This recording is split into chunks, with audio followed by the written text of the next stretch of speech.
hits Tahiti in August of 2013. Tahiti is a Pacific island and is known for huge barreling waves.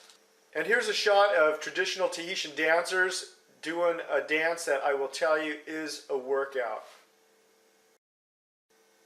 Tahiti is surrounded by reefs. These tropical waters produce some of the best barrels in the world.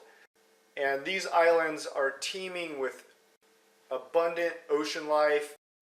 So the contest actually takes place at Chopes, which is spelled a little bit differently than it's pronounced.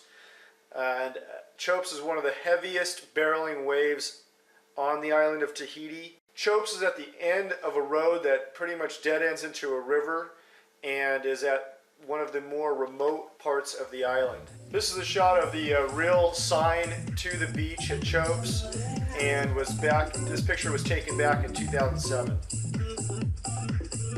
So although it wasn't super huge, Chopes can be a really tricky wave to work with. We're going to let one of the pros break down the mechanics of Chopes and how to work with it, at least on this particular type of swell. This next clip here from the contest. Right before that last set, you were saying, there's some pretty good waves in the lineup right now that those guys are not in position for. So tell us a little bit about some of your markers and what you're looking to do when you're in the lineup.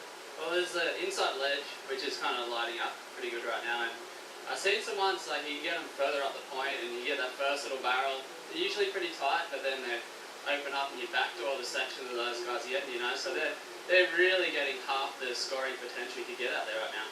And then to back that up, you also, yesterday, your 10 was like behind the foam ball deep, and then you came over the foam ball. If you're not on the foam ball or completely driving with speed through sections, you're not going to get those big scores. Tell us about that as well. Yeah, well, that was a totally different direction too that way. That 10 I got yesterday was more west.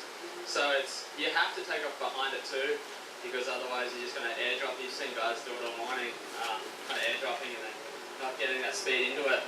But if you get off on those little peaks, the deep ones, you can backdoor and ride the foam ball where these guys are just taking off.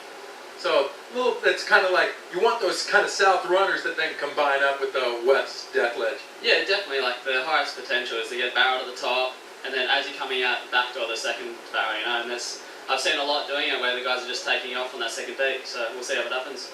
Well, good luck to you. We're going to see you surf a little bit later. Yes, I can hear you guys. Yep. He was riding a forefin. Freddie P wants to know if you're riding a forefin, which I know the answer, but why don't you go ahead and give it up? Yeah, I'm riding a quad. My shape of Gunther's been nailing the quads, and I just ride in barrels. That's my thing, and I just got it set for barrels, and I got a little bit more dialed for doing turns, but usually I'm just doing barrels and not even worrying about the turn. But for this contest, I had to change things a little bit to when I come out of the barrel, I'm gonna finish it off. Well, don't be giving Freddie P any of your insight just in case you come up against him later. So at the end of the contest, it was Adrian Buchan, who won the event, 2013 Billabong Pro Tahiti. You can see Ace tucked into this little barrel here. The waves weren't super, super huge, but they were perfect for surfing and getting barreled, and actually some of the competitors busting out, including John Florence. But right here you got Ace, who took the title, and now everybody's going to be headed over to Trestles for the next World Tour event for the 2013 season. And this shot is by ASP Kirsten. So thanks for joining us today, and don't forget to subscribe so that way you can get linked right into all our new videos coming up and video news.